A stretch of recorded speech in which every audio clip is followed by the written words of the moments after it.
예, 이 5장부터 이제 신명기의 본론 부분이라고 할 수 있습니다. 첫 번째 이제 여기 5장부터 시작해서 12장, 11장까지 한 그룹으로 우리가 나누어 볼 수 있는데요. 이제부터 하나님의 율법이 선포되어지는데 그동안 주었던 율법이지만 이걸 다 종합을 해서 가장 중요한 10계명부터 말씀을 주고 계시고요. 12장부터 이제 마지막 부분까지는 좀 더 세부적인 그런 율법들을 쭉 다시 설명하는 내용이 나옵니다.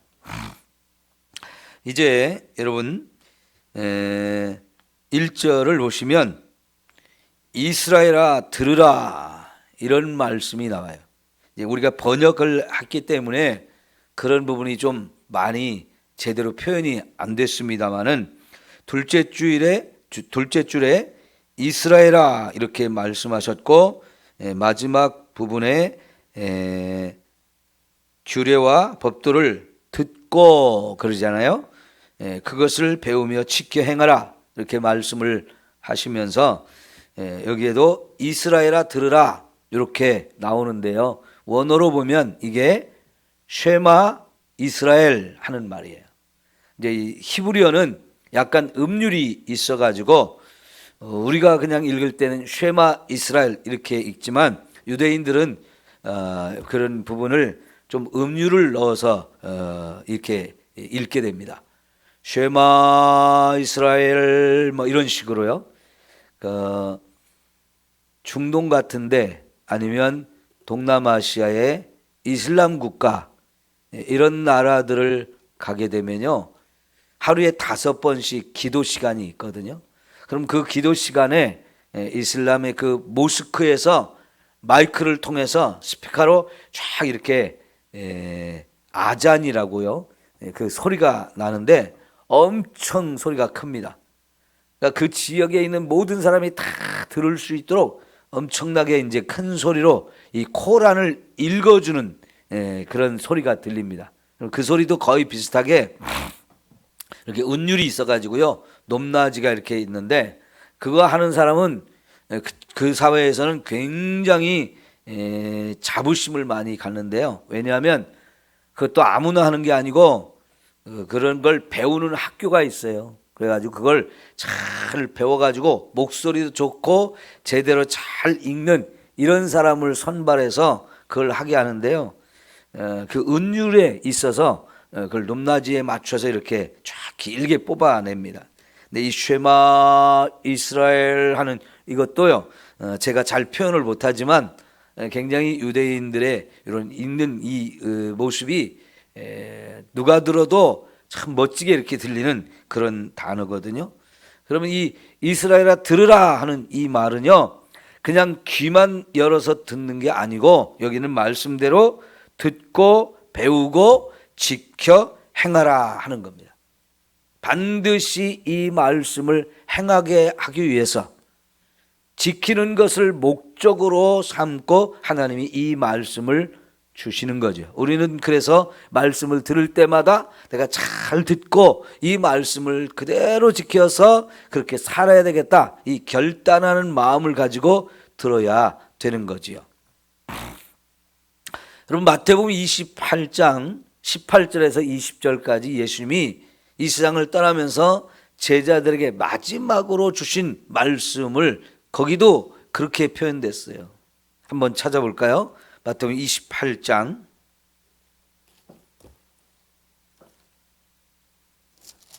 18절에서 20절을 보겠습니다.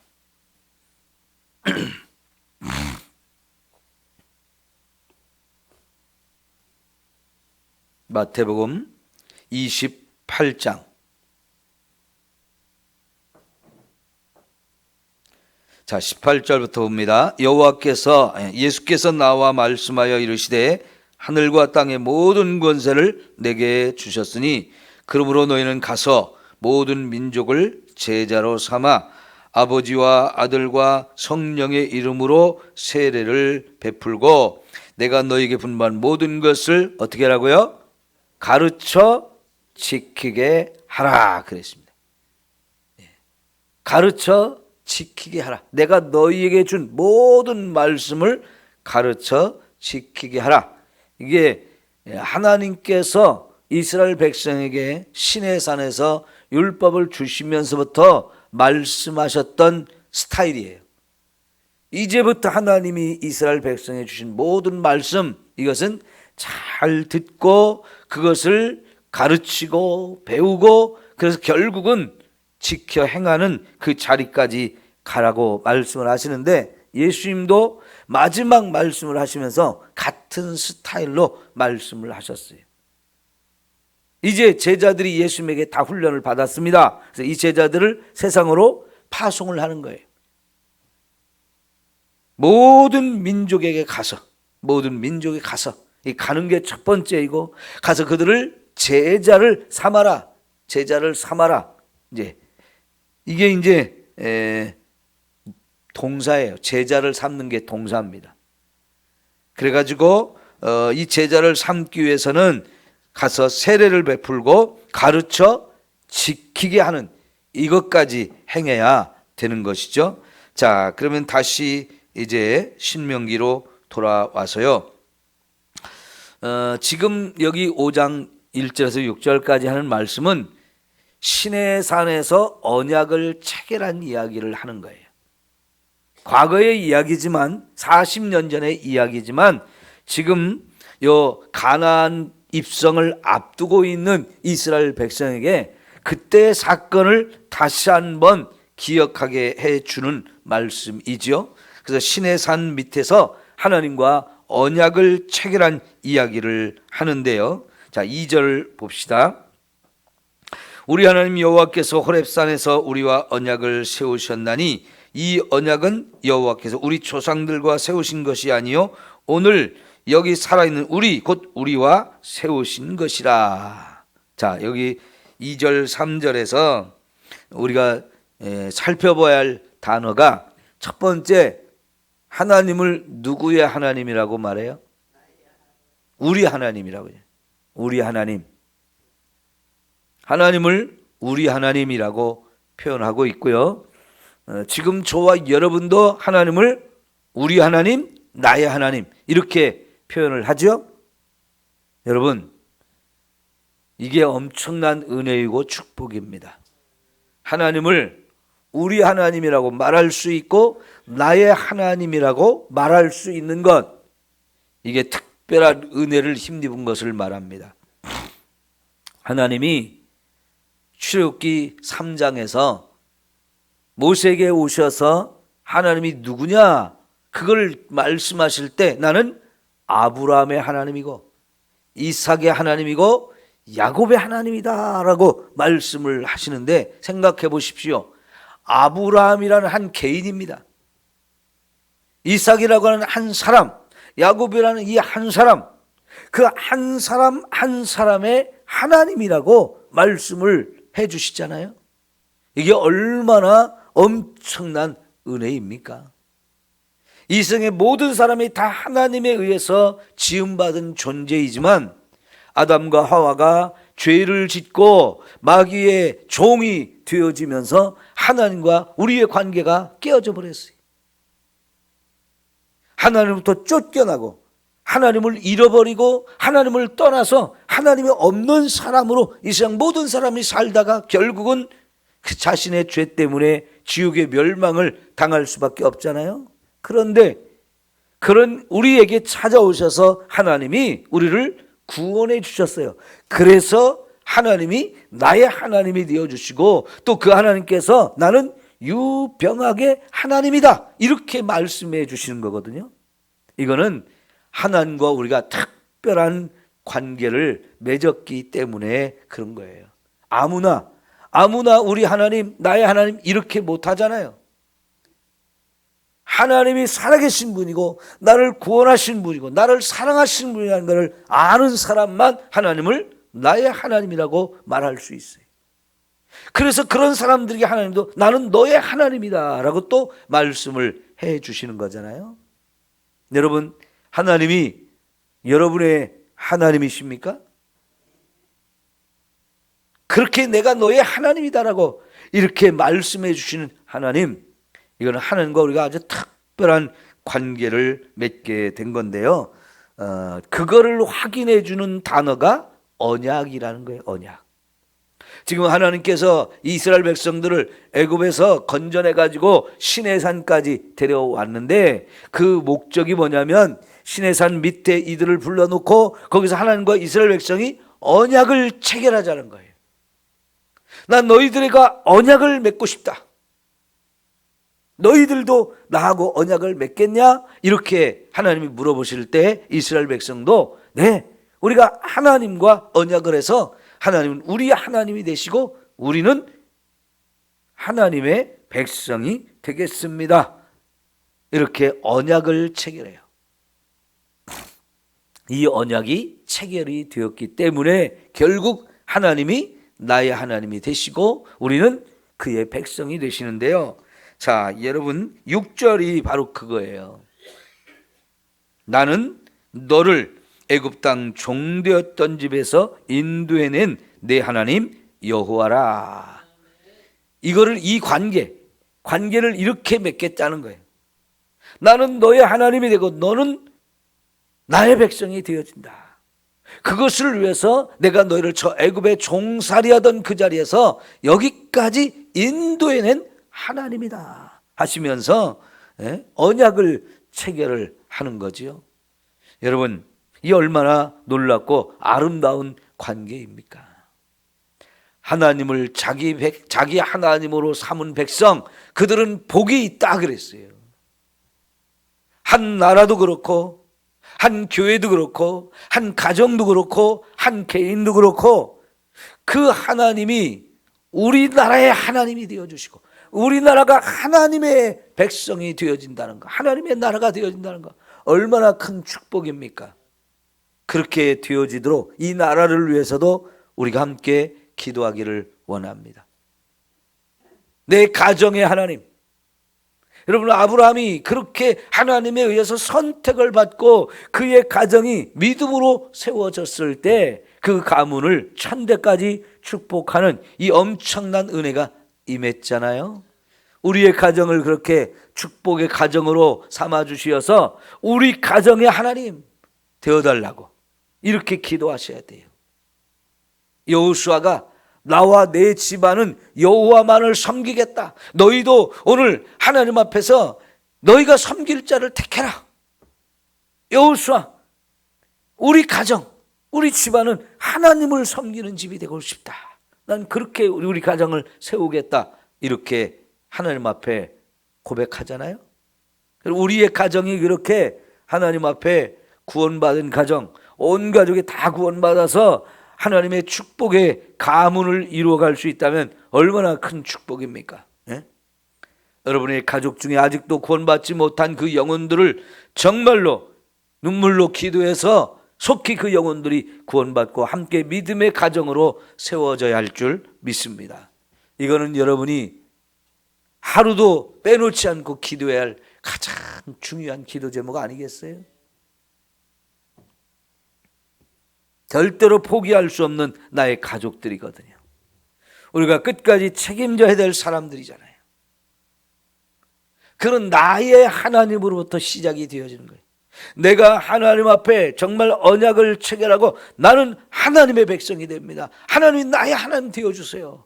이러면서 결단하면서 믿음으로 내가 하나님과 언약을 체결한 이 삶을 살아갈 때 하나님이 그렇게 우리를 축복하시고 책임져 주시는 아름다운 역사가 우리의 가정에도 이 나라에도 이루어질 줄 믿습니다.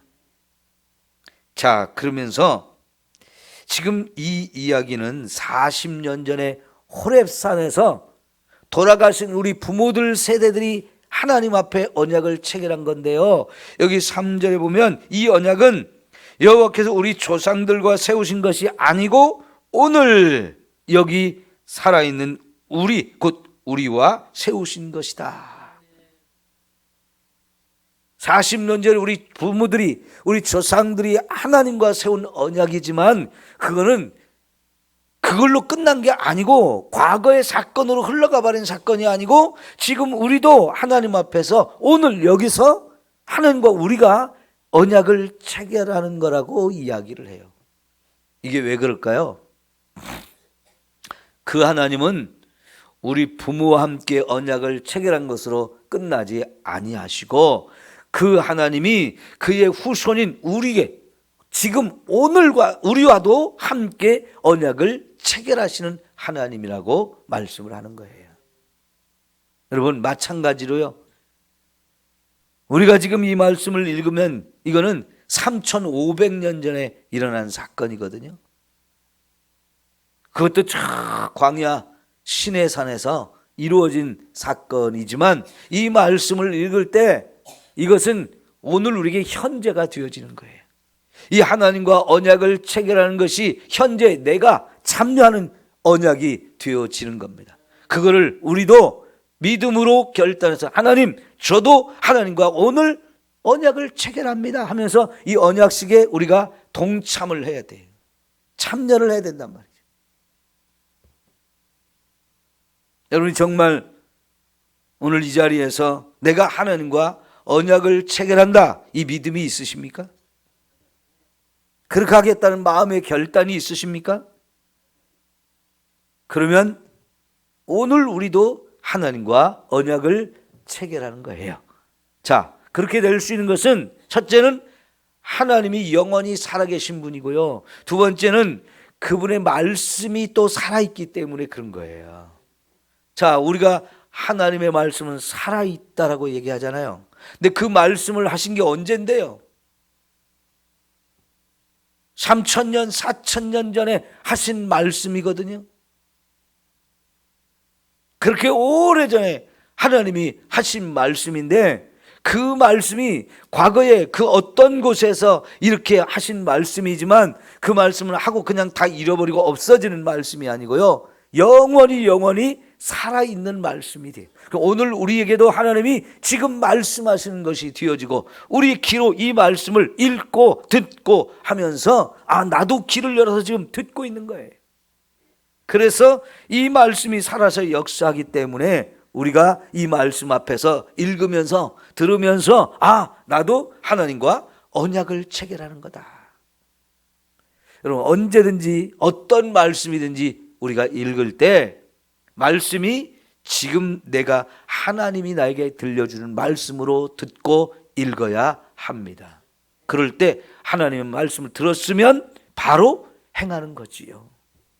명령입니다. 명령이기 때문에 우리는 바로 들었으면 순종을 해야만 하는 거잖아요. 여러분 우리가 자녀들을 키우면서도 자녀들에게 너 이렇게 해라 라고 말했으면 반드시 그렇게 해야 된다라고 얘기하잖아요. 안 하면 어떻게 합니까? 혼내주잖아요. 그건 잘못된 일이라고 책망을 하잖아요. 부모로서 자녀에게 이렇게 해 라고 말했으면 자녀들은 반드시 거기에 순종해야 하는 거잖아요. 그러니까 하나님이 우리에게 주신 말씀도 결국은 이렇게 살아라 라고 말씀을 하신 거기 때문에 우리는 그 말씀에 절대로 순종을 해야 하는 거지요. 자, 그런데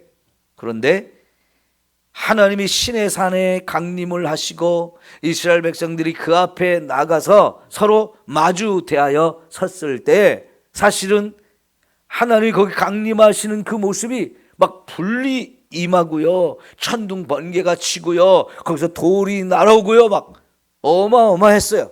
그래서 감히 이스라엘 백성들이 그 앞에 눈을 들어 하나님을 쳐다볼 수가 없고 그 앞에 서 있을 수가 없어서 다 무릎을 꿇고 땅에 납작 엎드려서 쳐다보지도 못했잖아요.